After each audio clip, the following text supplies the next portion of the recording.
नमस्कार छात्रों, आर के विज्ञान पीजी महाविद्यालय कालवाड़ जयपुर की ऑनलाइन क्लासों में आपका स्वागत है। छात्रों, आज हम बीए पार्ट सेकेंड ईयर के प्रथम प्रश्न पत्र मध्यकालीन भारत का इतिहास के बारे में चर्चा करेंगे। छात्रों, आज का हमारा टॉपिक है बाबर का भारत पर आक्रमण। छात्रों, पिछले वीडियो में हम देख चुके हैं कि भारत पर किस प्रकार से तुर्कों ने आक्रमण किया। छात्रों, भारतवर्ष पर प्राचीन समय से ही शक, कुषाण, मुरुंड, पहल, सीथियन, पूर्ण जैसी जातियों ने आक्रमण किया और इन्होंने भारतवर्ष में प्रवेश किया तथा अपने साम्राज्य की स्थापना की। 7वीं शताब्दी से 12वीं शताब्दी तक जो तुर्क आक्रमणकारी थे, अरब आक्रमणकारी थे, इन्होंने भारतवर्ष में आक्रमण किया तथा अपने साम्राज्य की स्थापना का प्रयास किया तथा 12वीं शताब्दी में इन्होंने स्थायी रूप से भारतवर्ष में इस्लामिक जो साम्राज्य अर्थात जो तुर्क साम्राज्य था उसकी स्थापना कर दी। परंतु 1526 ईस्वी में एक अन्य मुस्लिम साम्राज्य की स्थापना हुई जो भारतीय इतिहास में मुगल साम्राज्य के नाम से प्रसिद्ध हुआ। छात्रों, 1206 ईस्वी से लेकर 1526 ईस्वी तक का समय सल्तनत काल कहलाता है तथा 1526 ईस्वी से लेकर 1707 ईस्वी तक का समय मुगल काल कहलाता है। छात्रों, वैसे मुगल काल 1526 ईस्वी से प्रारंभ होकर 1857 की क्रांति तक मुगल काल चलता है, परंतु जो 1707 से लेके और 1857 तक का जो मुगल काल है वो काल उत्तर मुगल काल के नाम से जाना जाता है। छात्रों, जो भारतवर्ष पर जो आक्रमण होता है उसके संदर्भ में छात्रों हम जो हमारा मध्यकालीन भारत का इतिहास है इसमें हम देखते हैं कि जो 1206 ईस्वी से लेकर 1526 ईस्वी तक का समय 1526 ईस्वी तक का समय सल्तनत काल कहलाता है।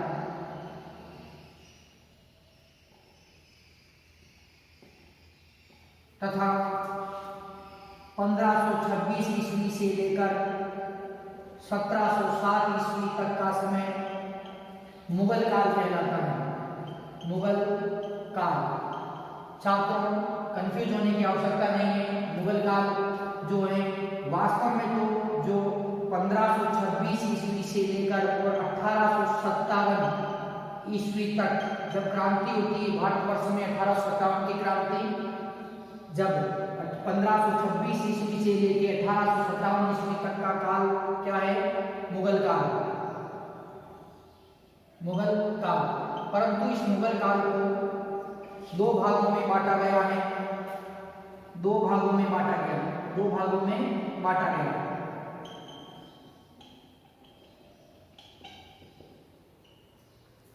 1526 ईस्वी से 1707 ईस्वी मुगल काल।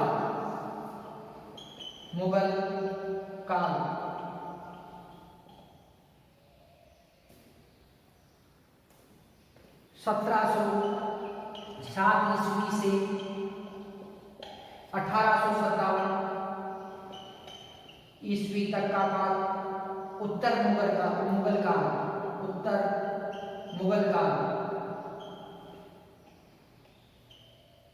छात्रों, इस प्रकार से जो मुगल काल है उसे विभक्त किया गया है। 1206 ईस्वी से लेकर 1526 ईस्वी तक का समय सल्तनत काल कहलाता है। 1526 ईस्वी से 1707 ईस्वी तक का समय मुगल काल कहलाता है। परंतु छात्रों, जो मुगल शासक है बाबर ने मुगल साम्राज्य की स्थापना की और अंतिम जो मुगल शासक है वो है बहादुर शाह द्वितीय या बहादुर शाह जफर प्रथम। मुगल बादशाह या संस्थापक कह सकते हैं इसे, वो था बाबर। और अंतिम मुगल बादशाह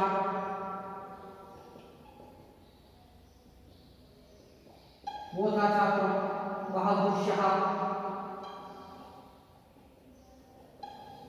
द्वितीय या बहादुर शाह जफर इसे बहादुर शाह जफर के नाम से भी जाना जाता है। तो छात्रों 1526 ईस्वी से 1707 ईस्वी तक मुगल साम्राज्य का विस्तार होता रहा। बाबर, हुमायूं, अकबर, जहांगीर, शाहजहां, औरंगजेब इस प्रकार के जो शासक थे, इन शासकों ने अपने साम्राज्य का विस्तार किया, परंतु 1707 ईस्वी में बहादुर शाह प्रथम शासक बनता है और अंतिम शासक कौन सा है? 1857 ईस्वी में बहादुर शाह द्वितीय। छात्रों 1707 ईस्वी में जो शासक बनता है वो कौन बनता है? बहादुर शाह प्रथम। और 1857 ईस्वी में जो अंतिम शासक हैं वो कौन सा है? बहादुर शाह द्वितीय, या इन्हें बहादुर शाह जफर के नाम से भी जाना जाता है, बहादुर शाह जफर। तो इस प्रकार से छात्रों जो ये मुगल काल है, मुगल काल का समय है 1526 ईस्वी से लेकर 1857 ईस्वी तक का समय मुगल काल कहलाता है। परंतु इस मुगल काल को दो भागों में बांटा गया है, एक मुगल काल और दूसरा उत्तर मुगल काल। तो मुगल काल जो प्रथम जो भाग है इसका 1526 ईस्वी से लेकर 1707 ईस्वी तक, अर्थात बाबर से लेके और 1707 ईस्वी में जो औरंगजेब था उसकी मृत्यु जाती है, तब तक का समय क्या कहलाता है? मुगल काल। और इसके बाद में जो 1707 ईस्वी से लेके 1857 ईस्वी तक का जो समय है वो कहलाता है छात्रों उत्तर मुगल काल। तो कंफ्यूज होने की आवश्यकता नहीं है, मुगल काल है भारतवर्ष में। मुगल काल का समय कौन सा है? 1526 ईस्वी से लेकर 1857 ईस्वी। परंतु इस मुगल काल को दो भागों में बांटा गया है। प्रथम भाग में 1526 ईस्वी से लेकर 1707 ईस्वी तक का समय है, और जो दूसरा जो इसका भाग है वो है उत्तर मुगल काल। उत्तर मुगल काल के अंदर जो समय है 1707 ईस्वी से लेकर 1857 ईस्वी तक। तो मुगल वंश का प्रथम शासक था कौन था छात्रों? बाबर। मुगल वंश का प्रथम शासक बाबर था, और मुगल वंश का अंतिम शासक कौन सा था? बहादुर शाह द्वितीय, अर्थात बहादुर शाह जफर। अंग्रेजों ने 1857 की क्रांति के बाद बहादुर शाह द्वितीय को हटा दिया, जो भारत के मुगल सम्राट के पद से इसे हटा दिया। तो इस प्रकार से छात्रों भारतवर्ष में 1526 ईस्वी में बाबर नाम का जो मुगल है, ये भारत के सुल्तान इब्राहिम लोदी, जो लोदी वंश के अंतिम शासक हैं, उसे बाबर पानीपत का जो युद्ध होता है, पानीपत का प्रथम युद्ध है 1526 ईस्वी का, पानीपत का युद्ध उसमें पराजित कर देता है और भारत में मुगल साम्राज्य की स्थापना कर देता है। तो छात्रों हमारा जो टॉपिक है बाबर का भारत पर आक्रमण, तो ये बाबर है, ये भारत पर आक्रमण क्यों करता है, क्या कारण थे जिसके चलते बाबर ने भारत पर आक्रमण किया और धीरे धीरे उसने पानीपत के युद्ध में इब्राहिम लोदी को पराजित किया। खानवा के युद्ध में महाराणा सांगा मेवाड़ के शासक थे, उन्हें धोखे से पराजित किया। उसके बाद में चंदेरी का युद्ध, घाघरा का युद्ध, इन युद्धों के अंदर उसने भारत की जो बड़ी शक्तियां थी उन्हें पराजित करके संपूर्ण उत्तरी भारत पर उसने एक विशाल साम्राज्य की स्थापना कर दी। तो छात्रों हम आज बाबर के बारे में अध्ययन करेंगे। बाबर का सर्वप्रथम जीवन परिचय, मतलब बाबर ये था कौन और बाबर आया कहां से था, तो इस पर हम चर्चा करेंगे। तो छात्रों बाबर का जन्म,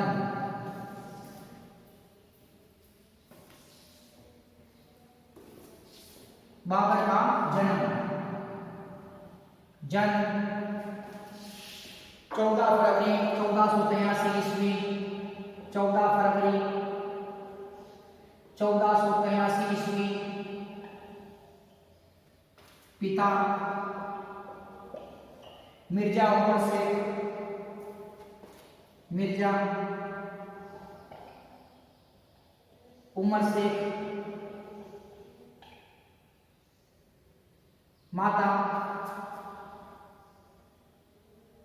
माता कुतलुग निगार खानम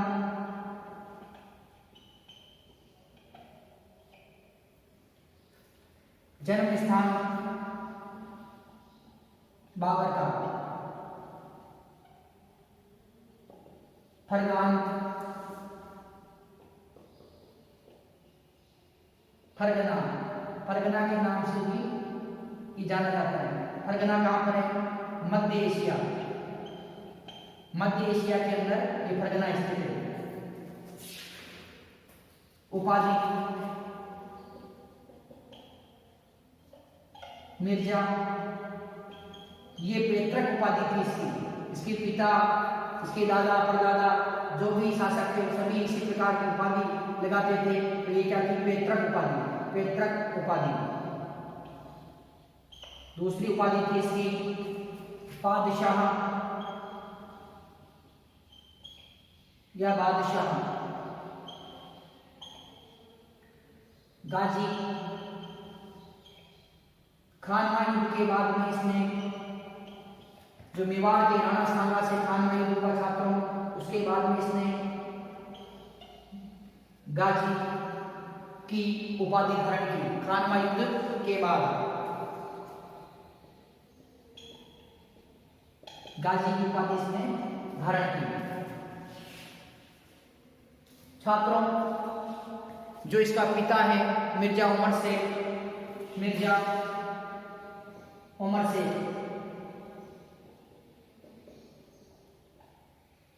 और माता जो इसकी है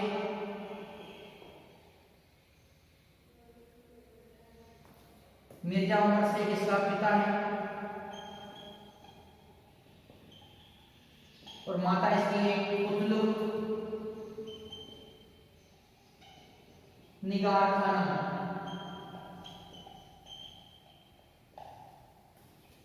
पिता इसका तैमूर का वंशज है। दुर्दांत आक्रमणकारी था तैमूर, जिसने भारतवर्ष पर 1398 ईस्वी पर आक्रमण किया। उस तैमूर का वंशज कौन है? तैमूर का वंशज कौन है? ये मिर्जा उमर शेख। और जो इसकी माता है कुतुब निगार खानम, ये चंगेज खान की वंशज, चंगेज खान। ये भी दुर्दांत आक्रमणकारी था, चंगेज खान।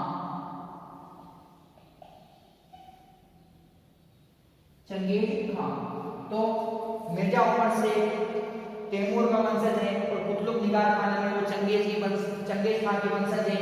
और इन दोनों से जो किसका अर्थात मिर्जा उमर से और कुतुब निगार से किसका जन्म हुआ? बाबर। तो बाबर का वंश था। बाबर का वंश कौन सा था? मुगलिया वंश, जिसे तैमूरिया वंश भी कहा जाता है, चगताई वंश भी कहा जाता है। तो बाबर का जो वंश था छात्रों, वंश कौन सा था इसका? वंश मुगलिया,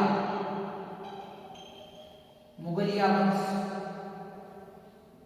इसे तैमूरिया वंश भी कहते हैं, तैमूरिया वंश। इसे चगताई वंश भी कहते हैं। यह बाबर चगताई तुर्क था, इसलिए इसे चगताई वंश भी कहा जाता है। तो इस प्रकार से छात्रों मध्य एशिया के फरगना या फरगान में, जो मध्य एशिया में स्थित है, 14 फरवरी 1483 ईस्वी को बाबर का जन्म हुआ। इसके पिता का नाम मिर्जा उमर शेख, माता का नाम कुतलुब निगार खानम था। इसकी जो पैतृक उपाधि थी छात्रों, पैतृक उपाधि थी इसकी मिर्जा, तथा इसने पादशाह या बादशाह की उपाधि भी धारण की। और खानवा युद्ध के पश्चात इसने गाजी की उपाधि धारण की।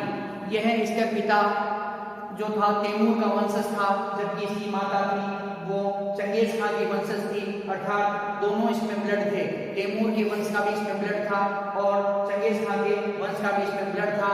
ये तैमूर का वंशज जो बाबर पिता इसका तैमूर का वंशज था, इसीलिए क्या कहलाया? ये तैमूरिया वंश का भी ये कहलाया। तो छात्रों इस प्रकार से जो ये बाबर था, बाबर ने जब बाबर के पिता की मृत्यु हो गई 1994 में, जब बाबर के पिता की मृत्यु हो गई तब ये राजगद्दी पर बैठा। उस समय इसकी उम्र मात्र जो 11 वर्ष के लगभग की थी। तो उस समय ये बाबर बैठा गद्दी पर, बाबर का गद्दी पर बैठना, बाबर का गद्दी पर बैठना या राजतिलक या राज्यारोहण। राज्यारोहण मतलब गद्दी पर कब बैठा ये, कब इसके पिता की मृत्यु हो गई, उसके बाद में ये 10 जून 1494 ईस्वी को 10 जून 1494 ईस्वी को गद्दी पर बैठा।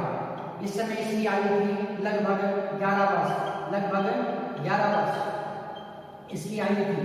तो ये मात्र 11 वर्ष की आयु में गद्दी पर बैठ जाता है और गद्दी पर बैठने के बाद में ये अपने साम्राज्य का विस्तार करना प्रारंभ करता है। इसकी जो सबसे फेवरेट जगह थी अर्थात सर्वप्रथम इसने जो आक्रमण किया वो आक्रमण इसने किया समरकंद। कहाँ किया छात्रों आक्रमण? समरकंद। समरकंद क्षेत्र पर इसने अपना जो प्रथम आक्रमण किया। मात्र 11 वर्ष की आयु में ये राजा बना और इसने जो प्रथम आक्रमण किया समरकंद पर। समरकंद पे जो इसका प्रथम आक्रमण था कब था?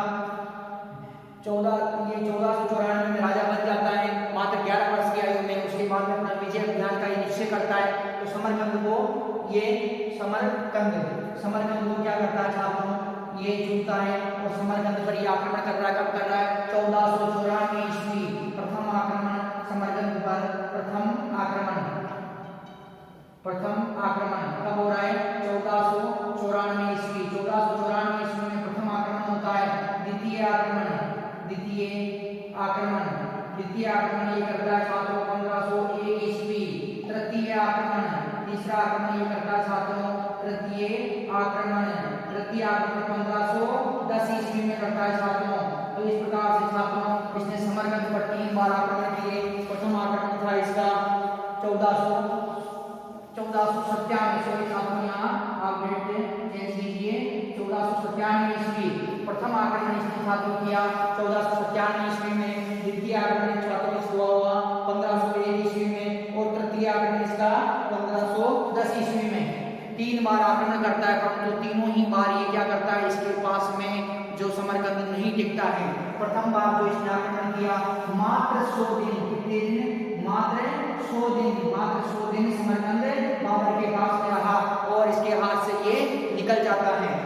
और दूसरी बार ये पुनः 1501 ईस्वी में आक्रमण करता है परंतु इस बार भी समरकंद इसके पास में अधिक समय तक नहीं रहता है। विजय तो तीनों को कर लेता है, इस पे भी विजय की, इस बार भी विजय की, यहाँ पर भी इसने विजय की। विजय 3 ही बार करता है। 1497 में भी विजय कर ली, 1501 में भी विजय कर ली, 1510 में भी विजय कर ली, परंतु छात्रों क्या होता है? ये बार बार समरकंद निकल जाता है। क्यों? क्योंकि वहाँ की राजनीतिक स्थिति ऐसी है कि बाबर को वहाँ के लोग टिकने नहीं दे रहे हैं, बाबर का साम्राज्य विस्तार होने नहीं दे रहे हैं। ऐसी स्थिति में छात्रों दूसरी बार ये 1501 ईस्वी में आक्रमण करता है परंतु शेवाली कौन था छात्रों? शेवाली खान नाम का एक व्यक्ति है। शेवाली खान नाम का व्यक्ति उन्हें समरकंद को बाबर से छीन लेता है। इसी दौरान बाबर क्या करता है? बाबर का जो आक्रमण होता है समरकंद के बाद में समरकंद के बाद में बाबर किसे जीतना चाहता है छात्रों? काबुल वर्तमान समय में अफगानिस्तान की राजधानी है और बाबर इसको विजय करना चाहता है। परंतु बाबर ने क्या किया कि समरकंद पर विजय करने के बाद में 1501 में जब द्वितीय बार छात्रों देखिए समरकंद पर 1497 में विजय करता है लेकिन निकल जाता है इसके हाथ से। द्वितीय बार 1501 में करता है, फिर शेवाली खान से छीन लेता है। परंतु इसी समय बाबर क्या करता है? बाबर ने क्या किया? काबुल को जीता। ये जो 1510 और 1401 के बीच का समय इसी बार क्या है? इसी के बीच में 1504 ईस्वी में काबुल को विजय कर लेता है। कौन करता है छात्रों? बाबर करता है। बाबर जब इसे विजय कर लेता है और उन्हें एक बार काबुल पर यह आक्रमण करता है तो 1507 ईस्वी में एक बार पुनः काबुल को विजय करता है। अर्थात इससे क्या पता चल रहा है छात्रों कि बाबर को जो उसके प्रतिद्वंदी है वो टिकने नहीं दे रहे हैं। इसलिए क्या है कि बाबर बार बार आक्रमण कर रहा है। बाबर समरकंद पे आक्रमण करता है लेकिन उसे टिकने नहीं दिया गया है। अब बाबर क्या कर रहा है? 1504 ईस्वी में काबुल पर आक्रमण किया, 1507 ईस्वी में पुनः उसे करना पड़ा। 1504 में उसे जीत लिया काबुल को, परंतु एक बार पुनः काबुल उसके हाथ से निकल गया और 1507 ईस्वी में पुनः बाबर क्या कर रहा है कि काबुल पर आक्रमण कर रहा है और अब स्थायी रूप से जो काबुल मुकाबले किसके पास में आ गया, बाबर के हाथ में आ गया। बाबर ने देखा एक बार पुणे में अपना भाग्य आजमाता हूँ और समरकंद पर जो आक्रमण करता हूँ। बाबर ने 1510 ईस्वी में तीसरा आक्रमण होता है समरकंद पर। 1510 ईस्वी में एक बार पुणे समरकंद पर आक्रमण किया, परंतु समरकंद उसके पास में अधिक समय तक नहीं रहा। तब बाबर ने सोचा कि मध्य एशिया में साम्राज्य विस्तार करने से कोई फायदा नहीं है, मुझे अब भारत की तरफ देखना चाहिए। तथा उसने क्या किया कि काबुल से अपनी सेना का जो उसने विस्तार प्रारंभ किया और उसने भारत के कुछ क्षेत्रों पर अधिकार करने का प्रयास किया।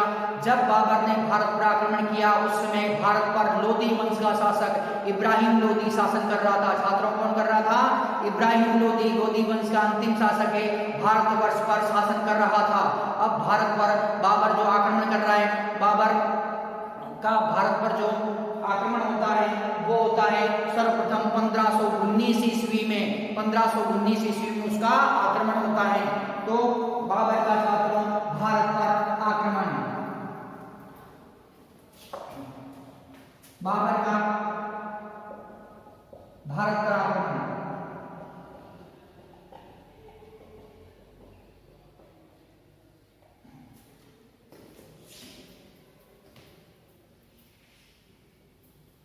छात्रों बाबर ने भारत पर आक्रमण किया 1519 ईस्वी। 1519 ईस्वी में बाबर का भारत पर आक्रमण होता है। प्रथम आक्रमण है बाजो के किले पर, बाजो दुर्ग पर यह आक्रमण करता है। प्रथम आक्रमण अत्यंत भयंकर आक्रमण है। इस आक्रमण में बाबर 3000 लोगों को, कितने लोगों को छात्रों, 3000 लोगों को मार देता है। 3000 लोगों को ये बाबर मार देता है। किले को घेर लिया जाता है। किले के अंदर जो योद्धा थे उन योद्धाओं ने मुकाबला किया, परंतु बाबर की जो शक्तिशाली सेना के सामने वो टिक नहीं सके और 1519 ईस्वी में बाजोर के किले पर बाबर ने अधिकार कर दिया और 3000 लोगों को मार दिया। और जो स्त्रियां तथा बच्चे थे उनको पकड़ लिया, स्त्रियों को रखेले बना लिया, दासियां बनाकर बाजारों के अंदर बेचा, अपने सैनिकों में उनको बांट दिया तथा बच्चों को दास बना लिया। तो इस प्रकार का इसने ये कार्य किया। अब बाबर क्या करता है, बाबर का जो आक्रमण होता है 1519 जनवरी का जो महीना है, जनवरी के महीने में जो बाबर का आक्रमण होता है 1519 ईस्वी में। इसके बाद छात्रों भेड़ा दुर्ग पर आक्रमण 1519 ईस्वी में ही 1519 ईस्वी में भेड़ा के किले पर आक्रमण करता है। भेड़ा दुर्ग पर आक्रमण करता है। बाबर ने भेड़ा दुर्ग को घेर लिया, परंतु ये इस दुर्ग पर विजय प्राप्त नहीं कर पा रहा है। तब बाबर ने अपनी तोपें, उसके पास में तोपखाना था, विशाल तोपखाना, उन तोपों का प्रयोग किया। तो छात्रों भारत में सर्वप्रथम तोप का प्रयोग बाबर ने किस किले पर किया, भारत में सर्वप्रथम तोप का प्रयोग बाबर ने भेड़ा के किले पर किया। छात्रों एक यहाँ ये प्रश्न ये भी आता है कि पानीपत का जो मैदान है, पानीपत के मैदान में प्रथम बार तोप का प्रयोग किया गया। तो बात सही है कि भारत का ऐसा कौन सा मैदान है जिसमें जो बाबर ने तोप का प्रथम बार प्रयोग किया, तो वो है पानीपत का मैदान। और भारत का ऐसा कौन सा किला है जिस पर जो बाबर ने तोप का प्रयोग किया, तो वो है भेड़ा। छात्रों ये बाजोर तथा भेड़ा उस समय भारतवर्ष में जब बाबर ने आक्रमण किया उस समय भारतवर्ष में मौजूद थे, परंतु वर्तमान समय में ये बाजोर तथा भेड़ा का किला, बाजोर तथा भेड़ा का किला है, ये पाकिस्तान में स्थित है। तो छात्रों जो ये बाबर है, बाबर ने 1519 ईस्वी में भेड़ा के दुर्ग पर विजय प्राप्त किया और इसने भारत में प्रवेश करने का मार्ग प्रशस्त कर लिया। इस प्रकार से छात्रों बाबर ने क्या किया, प्रथम आक्रमण 1519 में भारत पर जो प्रारंभ किया और भारत पर आक्रमण करने के बाद में इसने जो विशाल जो दुर्ग थे, बाजोर के दुर्ग तथा भेड़ा के दुर्गों पर इसने क्या किया, विजय प्राप्त कर ली। अब धीरे धीरे बाबर था, बाबर ने अब भारत की शक्तिशाली रियासत जो दिल्ली थी, दिल्ली सल्तनत का सुल्तान है इब्राहिम लोदी पर आक्रमण करने का उसने क्या किया, निश्चय किया। तो अब इब्राहिम लोदी तथा जो बाबर के मध्य युद्ध होता है छात्रों, वो युद्ध कौन सा होगा, पानीपत का प्रथम युद्ध। भारत के इतिहास में पानीपत का प्रथम युद्ध अब लड़ा जाएगा। तो पानीपत युद्ध छात्रों अब हमारा टॉपिक है पानीपत युद्ध। भारत का जो बाबर का जो भारत पर आक्रमण हो रहा है इसमें बाजोर तथा भेरा को जीत चुका है। अब ये जीतेगा पानीपत का युद्ध। पानीपत युद्ध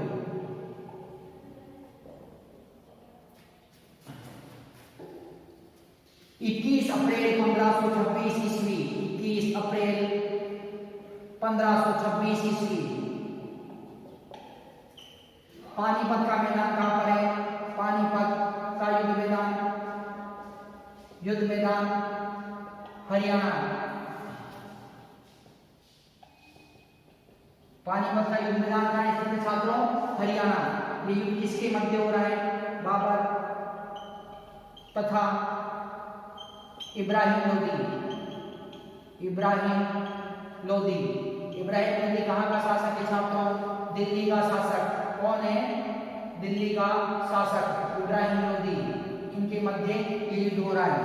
प्रत्यक्षदर्शी अर्थात जो पानीपत का युद्ध है इसके प्रत्यक्षदर्शी कौन थे? गुरु नानक। प्रत्यक्षदर्शी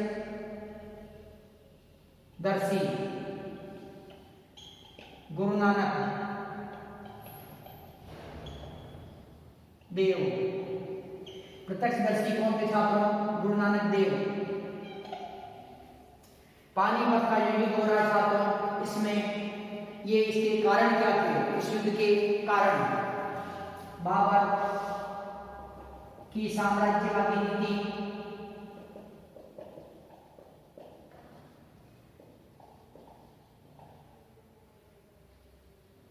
धन प्राप्त करना,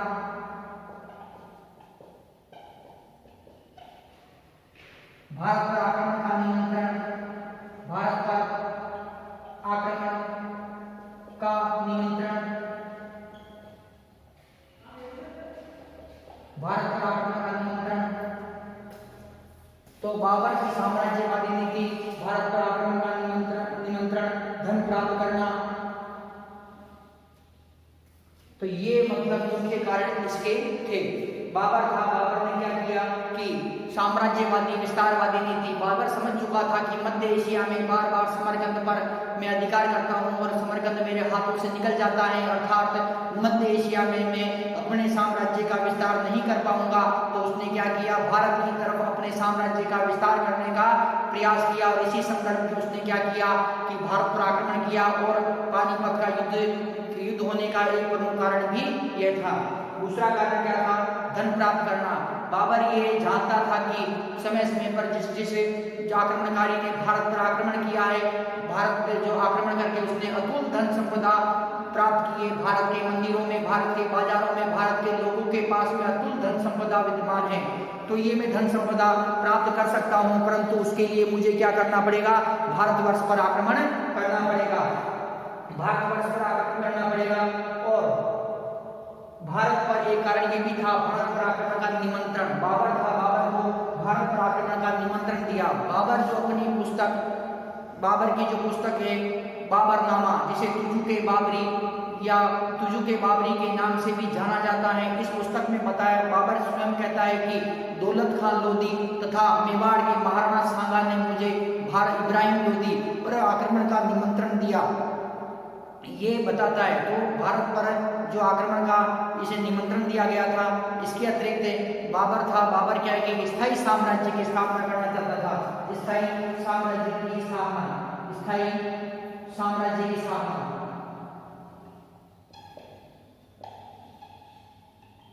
छात्रों, बाबर को ये लग चुका था कि मध्य एशिया में उसका स्थायित्व नहीं है, उसे वहां टिकने नहीं दे रहे लोग, वहां से बार बार पराजित कर रहे हैं। जिस क्षेत्र पे विजय प्राप्त करता है उसी क्षेत्र से उसको पराजित करके निकाल दिया जाता है। तो अब बाबर को एक स्थायी जगह की आवश्यकता थी अपने साम्राज्य स्थापित करने के लिए, और भारत की राजनीतिक स्थिति भी इस समय ऐसी थी कि वो स्थायी साम्राज्य की स्थापना कर सके। तो एक स्थायी साम्राज्य को स्थापित करना चाह रहा था, इसलिए उसने क्या किया कि भारत पर आक्रमण किया और जो पानीपत का युद्ध हुआ। तो पानीपत पर जो आक्रमण के कारण थे छात्रों क्या थे? बाबर की साम्राज्यवादी नीति, धन प्राप्त करना, बाबर भारत पर आक्रमण का निमंत्रण, दौलत खान लोदी तथा राणा सांगा ने इसे जो भारत पर आक्रमण का निमंत्रण दिया तथा भारत में स्थायी साम्राज्य की स्थापना करना। तो तो ये निम्नलिखित कारणों के चलते छात्रों जो इब्राहिम लोदी तथा राणा सांगा के मध्य 21 अप्रैल 1526 ईस्वी, छात्रों डेट क्या रखना, 21 अप्रैल 1526 ईस्वी, 21 अप्रैल 1526 ईस्वी को हरियाणा में स्थित पानीपत के मैदान में भयंकर युद्ध हुआ। इस युद्ध में कहा जाता है कि बाबर के पास में बहुत कम सेना थी, मात्र 12,000, कहीं कहीं बताया जाता है कि 20,000 सेना थी, जबकि जो इब्राहिम लोदी था उसके पास में 1 लाख की सेना थी। परंतु फिर भी जो बाबर इस युद्ध में विजय हुआ और इब्राहिम लोदी को इसने पराजित किया।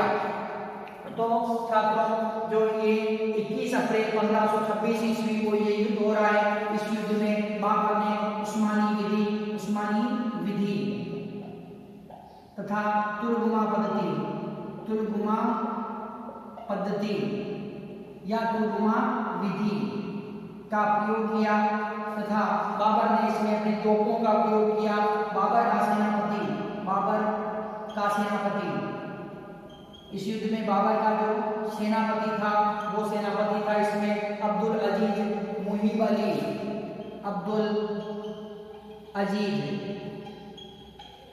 व मुहीब अली।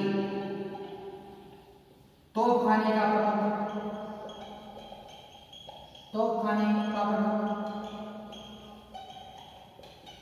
जो बाबर का तोपखाना था छात्रों, उसका प्रमुख था उस्ताद अली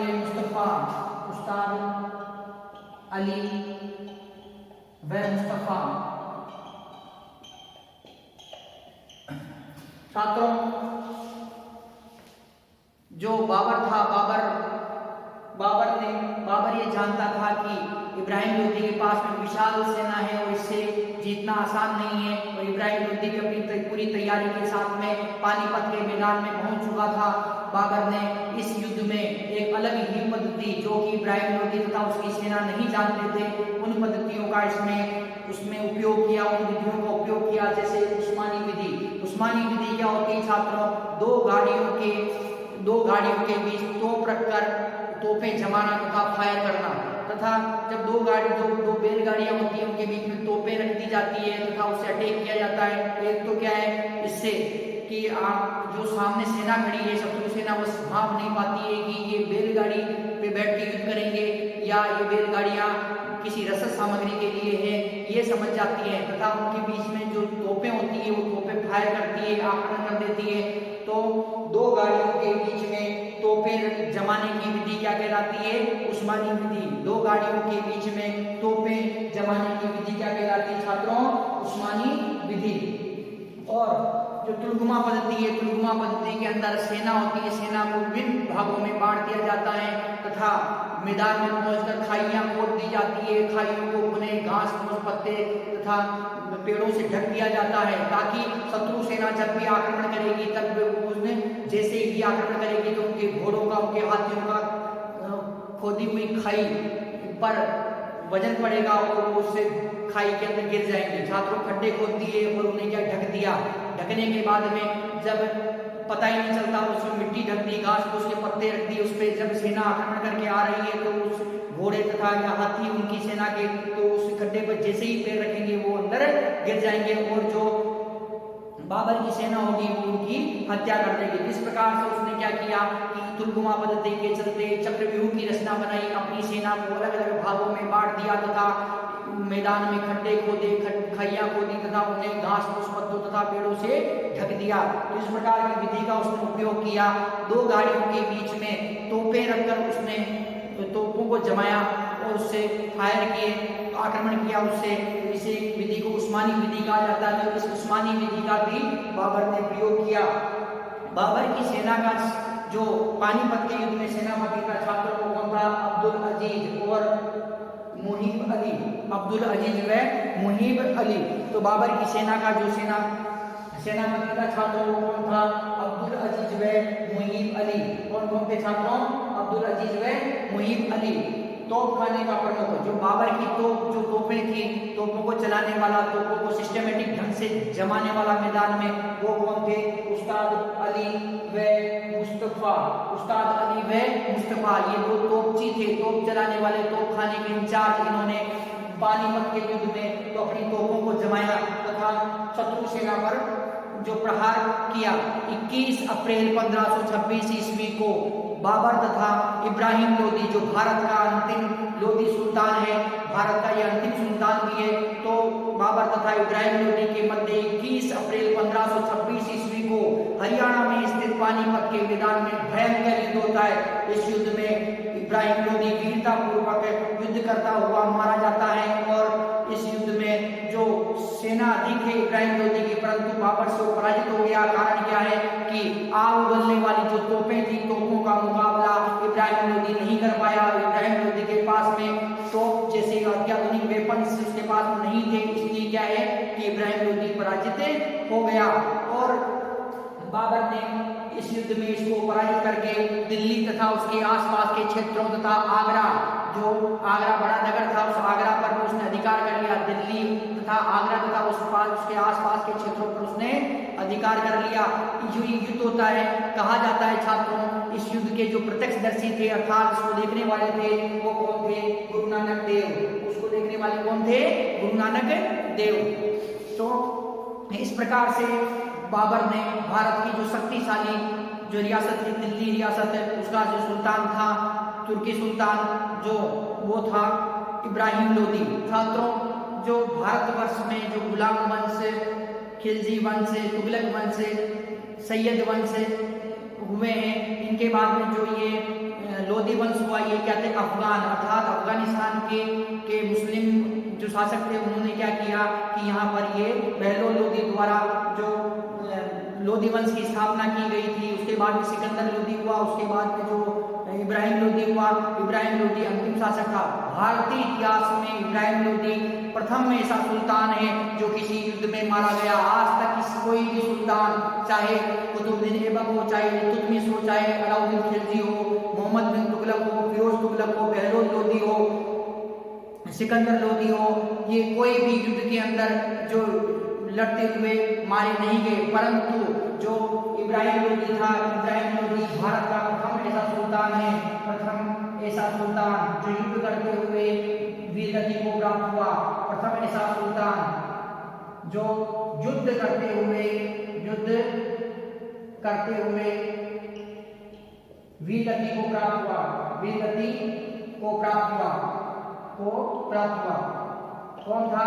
इब्राहिम लोदी। इब्राहिम लोदी पानीपत के जो युद्ध हुआ 21 अप्रैल 1526 ईस्वी को बाबर की सेना से लड़ता हुआ इब्राहिम लोदी वीरगति को प्राप्त हुआ। इस प्रकार वीरगति को प्राप्त होने वाला ये भारत का प्रथम शासक था। छात्रों, इब्राहिम लोदी प्रथम ऐसा मुस्लिम शासक था सल्तनत काल में जो युद्ध में वीरगति को प्राप्त हो गया और बाबर ने क्या किया कि इब्राहिम लोदी के साम्राज्य दिल्ली तथा आगरा पर अधिकार कर लिया। इस प्रकार से अब बाबर के पास में मुल्तान का क्षेत्र, सिंध का क्षेत्र तथा काबुल का क्षेत्र, काबुल, सिंध, मुल्तान, लाहौर, पंजाब, दिल्ली तथा आगरा तक उसके पास में एक विशाल साम्राज्य हो चुका था तथा बाबर की सेना में भी वृद्धि हो चुकी थी। बाबर के पास में अतुल धन संपत्ति भी आ चुकी थी। अब बाबर ने निश्चय किया कि मुझे भारत में स्थायी रूप से रहना है। तब उसने आकलन किया, वो अपनी पुस्तक केतुजु के बाबरे उसमें बताता है कि भारत में जो 3 शक्तिशाली शासक थे, बंगाल में नुसरत शाह, दक्षिण भारत के विजयनगर साम्राज्य में कृष्णदेवराय था, उत्तरी भारत में मेवाड़ के महाराणा सांगा। तो बाबर ने देखा कि दक्षिणी भारत का कृष्णदेवराय उससे बहुत दूर है, जो दिल्ली पर आक्रमण नहीं करेगा। बंगाल भी बहुत दूर है, कालांतर में बंगाल को भी जीत लिया जाएगा, परंतु उसके जो नजदीक पास में कौन है? मेवाड़ के महाराणा सांगा, बहुत ही प्रबल वीर राजपूत योद्धा थे। इन्होंने जो एक विशाल साम्राज्य की स्थापना कर रखी थी। बाबर ने देखा यदि मुझे भारतवर्ष में स्थायी मुगल साम्राज्य की स्थापना करनी है तो मुझे राणा सांगा को पराजित करना पड़ेगा। तो छात्रों, बाबर ने क्या किया कि अब अगला जो बाबर का लक्ष्य था राणा सांगा पर आक्रमण करना उसका, तो उसने अगला जो अपना टारगेट बनाया, अपना जो लक्ष्य बनाया वो उसे मेवाड़ को लक्ष्य बनाया उसने। तो बाबर ने क्या किया छात्रों? बाबर ने 21 अप्रैल 1526 ईस्वी को पानीपत के युद्ध में विजय प्राप्त कर भारत में क्या किया? 1526 ईस्वी, मोस्ट इंपोर्टेंट डेट है छात्रों, 1526 ईस्वी को मुगल साम्राज्य की स्थापना। भारतवर्ष में कौन सा साम्राज्य आ चुका है छात्रों? मुगल साम्राज्य। तुर्की साम्राज्य का पतन हो चुका है। तुर्की साम्राज्य को पराजित करके और बाबर ने भारत में एक नवीनतम साम्राज्य मुगल साम्राज्य की स्थापना कर दिए। तो छात्रों अब हमारा जो अगला जो भारत पर बाबर ने आक्रमण किया, उसमें हमारा अगला टॉपिक है पानीपत के बाद में खानवा